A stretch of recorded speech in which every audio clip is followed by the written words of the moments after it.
Hi, this is Jethro Jones, host of the Transformative Principal podcast and the Transformative Leadership Summit. I hope you enjoy these teasers from the summit. It starts July 31st, and I would be honored if you would join us for some high-intensity learning just before you start the school year. Sign up at transformativeleadershipsummit.com. Enjoy this teaser with Jimmy Casas.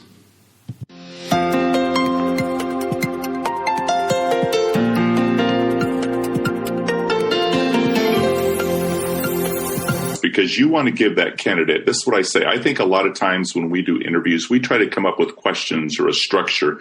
It's almost like we're intentionally putting candidates in positions to show us, well, how will they respond when they get caught off guard? How will they respond when they don't know how to act, right? I actually think about it the other way. It's about setting them up for success. So let's give them as much information as possible because I want to see their best. I'm not trying to catch them or trick them.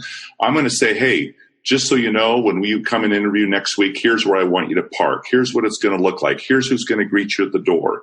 Here's what the process is going to look like. There's going to be 6 people on the interview committee. It's going to be myself, the assistant principal who oversees that department. It's going to be an instructional coach. It's going to be a department chair, and it's going to be a parent or whatever that structure looks like.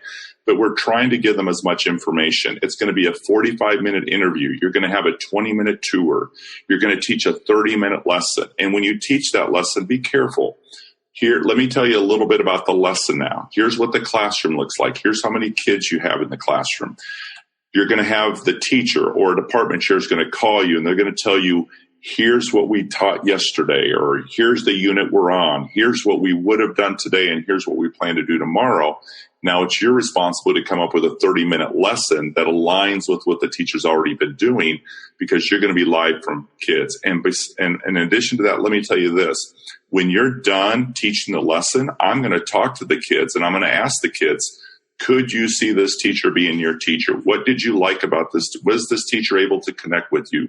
Did this teacher have rigor in their lesson? Whatever that structures that we come up with, but we're giving that information to the candidate.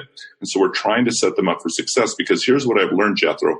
If even with all that information, if a teacher comes in and is not be able to provide or conduct a lesson to that level or that standard you've set, even after you've given them all that information, it gives you more information to say, you know what, I'm not sure this candidate's quite ready yet, right? Because you've actually given them all this and yet they still weren't able to produce at the level that you were hoping or the standard that you hoped. And so that helps again. And so because we also know this, there are candidates who come in and in an interview will kill the interview, but you put them in front of kids and they struggle.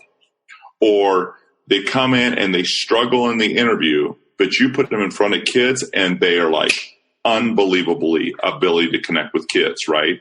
And so that's what I like. And I look for teachers who can connect with kids. And the reason for that, Jethro, is because I know that if I can find a teacher who has the right core, the right heart, the ability to connect with kids and cultivate those relationships, I can teach them the instructional strategies. I can teach them and help them become better teachers in terms of their teaching practices, their pedagogy, et cetera.